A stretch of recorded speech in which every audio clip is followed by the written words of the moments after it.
Hundreds of world leaders, powerful politicians, billionaires, celebrities, religious leaders and drug dealers have been hiding their investments in mansions, exclusive beachfront property, yachts and other assets for the past quarter century, according to a review of nearly 12 million files obtained from 14 firms located around the world.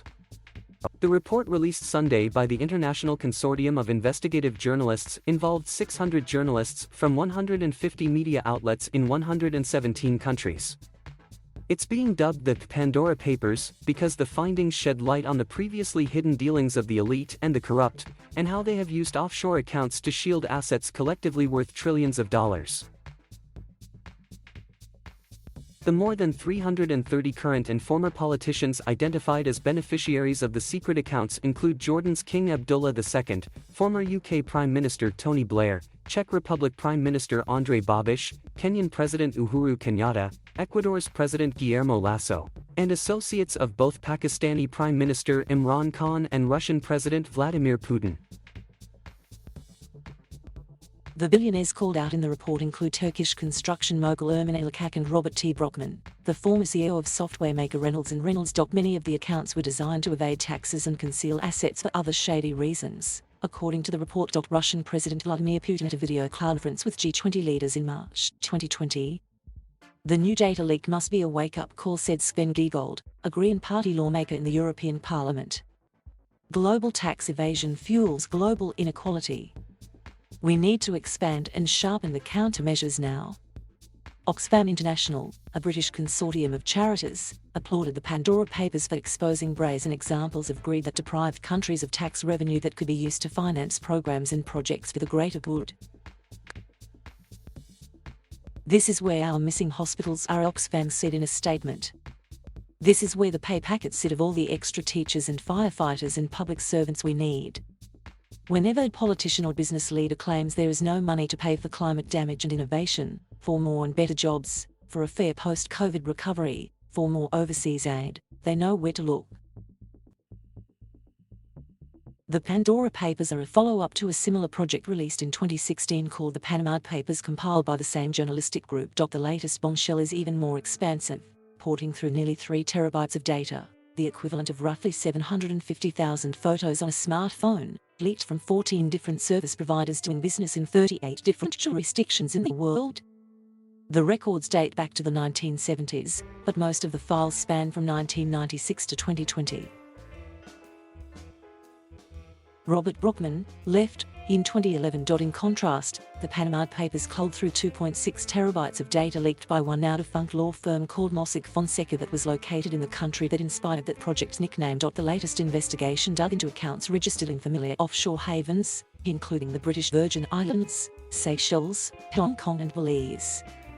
But some of the secret accounts were also scattered around in trusts set up in the US, including 81 in South Dakota and 37 in Florida. Some of the initial findings released Sunday painted a sordid picture of the prominent people involved. For instance, the investigation found advisors helped King Abdullah II of Jordan set up at least 3 dozen shell companies from 1995 to 2017, helping them on it buy 14 homes worth more than $106 million in the US and the UK. One was a $23 million California Ocean View property bought in 2017 through a British Virgin Islands company.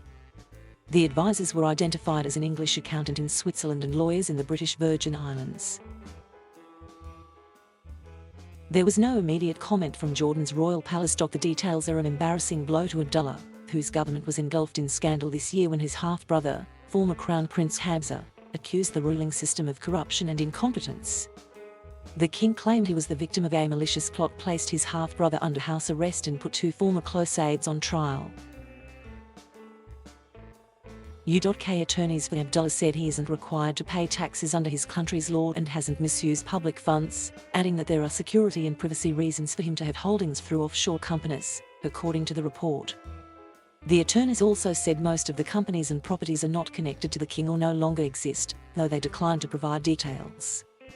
Russian President Vladimir Putin at a news conference in Finland in 2018. Blair, UK Prime Minister from 1997 to 2007, became the owner of an $8.8 million Victorian building in 2017 by buying a British Virgin Islands company that held the property, and the building now hosts the law firm of his wife, Sherry Blair, according to the investigation. The two bought the company from the family of Bahrain's industry and tourism minister, Zayed bin Rashid Al Zoyani. Buying the company's shares instead of the London building saved the Blairs more than $400,000 in property taxes, the investigation found. The Blairs and the Al Zoyanis both said they didn't initially know the other party was involved in the deal, the probe found. Sherry Blair said her husband wasn't involved in the purchase, which she said was meant to bring the company and the building back into the UK tax and regulatory regime. She also said she did not want to own a British Virgin Islands company and that the seller for their own purposes only wanted to sell the company, which is now closed.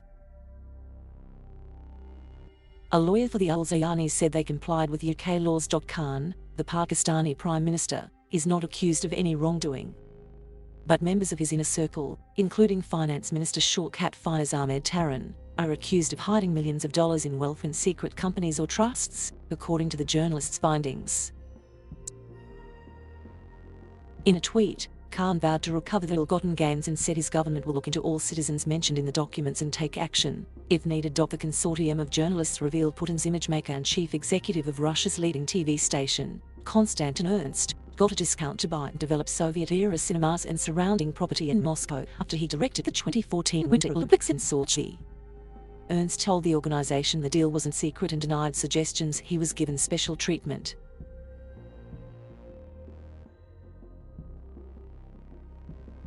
Thank you for watching. Please subscribe.